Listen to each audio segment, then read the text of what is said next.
As কুকিংয়ে সবাইকে স্বাগত। আজ তোমাদেরকে বানিয়ে দেখাচ্ছি মাটন ঘুগনি, মাটন চর্বি দিয়ে ঘুগনি। দেখো দেখতে কি লোভনীয় হয়েছে, খেতেও কিন্তু অসাধারণ হয়।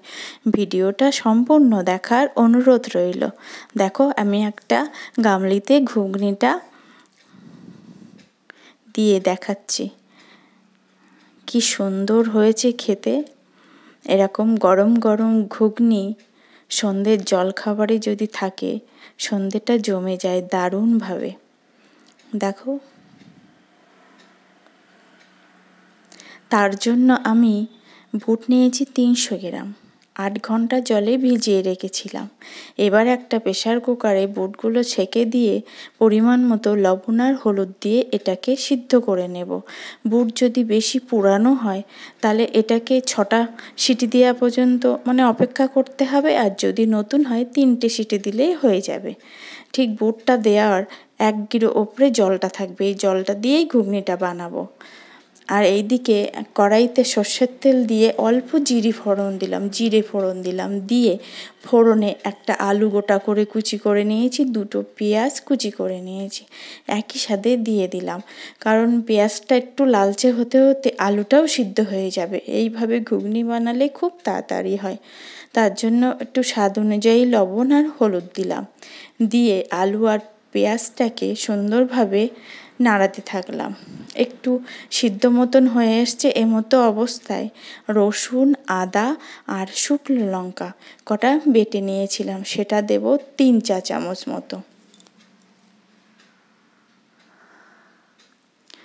দিয়ে এবার একটা টমেটো কুচি দিলাম, দিয়ে সবগুলোকে সুন্দরভাবে কষিয়ে নেব যতক্ষণ না আদা রসুনের কাঁচা গন্ধ ছেড়ে না যাচ্ছে। এবার এই দিকে দেখো 300 গ্রাম বুটের জন্য আমি 150 গ্রাম নিয়েছি মাটন চর্বি। পরিষ্কার করে ধুয়ে পিস পিস করে কেটে রেখে দিয়েছি। এই দিকে আমার কষানোটা প্রায় হয়ে এসছে, তেল ছাড়ছে। এমতো অবস্থায় 1/2 চা চামচ দিলাম ধনিয়া গুঁড়ো, 1/2 চা চামচ দিলাম জিরের গুঁড়ো, দিয়ে আবার সুন্দরভাবে এটাকে কষিয়ে নেব। ওইদিকে বুটটা আমার সিদ্ধ হয়ে গেছে, কষিয়ে নেওয়া হয়ে গেছে। এবার দেব সেই মাটন চর্বিগুলো দিয়ে আবার সুন্দরভাবে কষাতে থাকবো। একটু 1 চা চামচ ঝাল লঙ্কার গুঁড়ো দিয়ে সুন্দরভাবে এটাকে কষিয়ে নেব।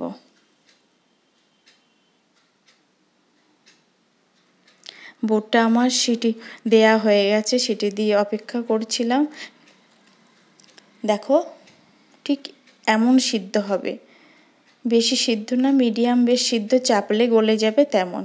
এইদিকে দেখো সেই মটন চর্বি দিয়ে তেল ছাড়ছে, এমতো অবস্থায় সেই বুটগুলো দিয়ে দেব জল সমেত, সেই হিসাবে জল দিয়েছিলাম। দিয়ে এটাকে সুন্দরভাবে মিশিয়ে নেব, মিশিয়ে নিয়ে কিছুক্ষণ রান্না হতে দেব ঢেকে। ভিডিওটা ভালো লাগলে অবশ্যই লাইক, শেয়ার, কমেন্ট করে জানাবে কেমন হলো।